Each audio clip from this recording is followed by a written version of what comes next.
જય શ્રી કૃષ્ણ, રાધે રાધે. તો મિત્રો, આજે આપણે બનાવીશું શિયાળામાં ખવાતો એવો દૂધીનો હલવો.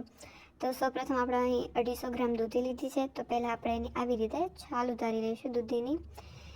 ત્યારબાદ હવે આપણે જે દૂધી છે એની છાલ ઉતારી લીધી છે, એટલે હવે આપણે આ દૂધીને ખમણી વડે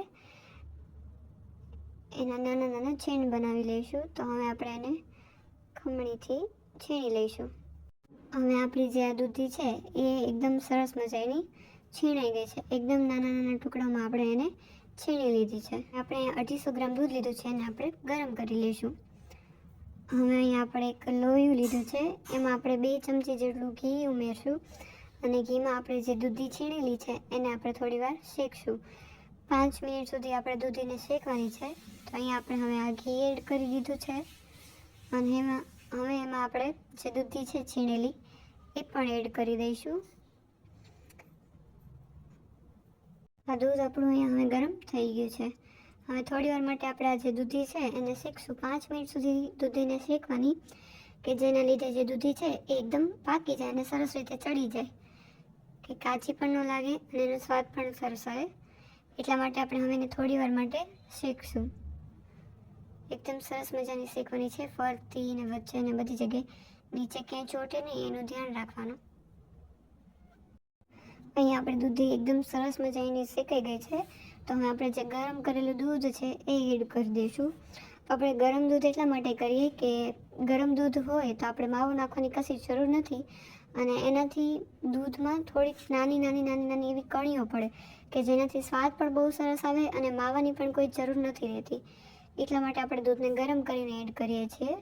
તો હવે થોડી વાર માટે આપણે એને હલાવીશું.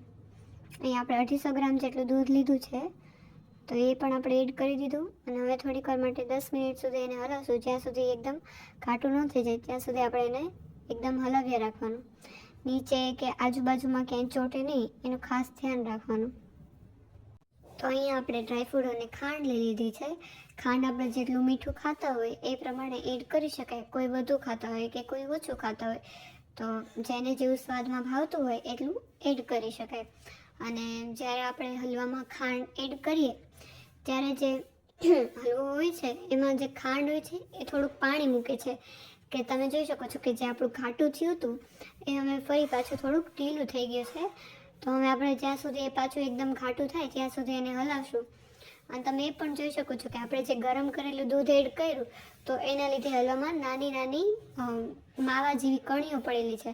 આપણે આમાં માવો નથી નાખ્યો, પરંતુ આપણે આમાં જે ગરમ દૂધ એડ કર્યું છે એના લીધે અહીંયા આપણે આમ નાની કણીઓ પડે છે. પણ તમે જોઈ શકો છો કે આપણે માવો નાખવાની કશી જરૂર પડતી નથી અને આનો ટેસ્ટ પણ બહુ સરસ આવે છે.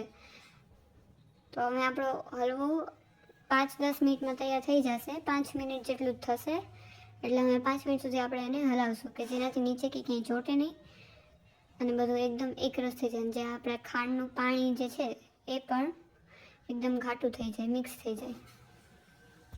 હવે આપણા ઓલમોસ્ટ હલવો થઈ જ ગયો છે. એકદમ તમે જોઈ શકો છો કે બધું એકદમ મિક્સ થઈ ગયું છે. હલવો પણ એકદમ મસ્ત ઘાટો થઈ ગયો છે. તો બહુ સરસ રીતે થઈ ગયો છે અને એકદમ સરસ મજાનો એનો દેખાવ પણ આવી ગયો છે.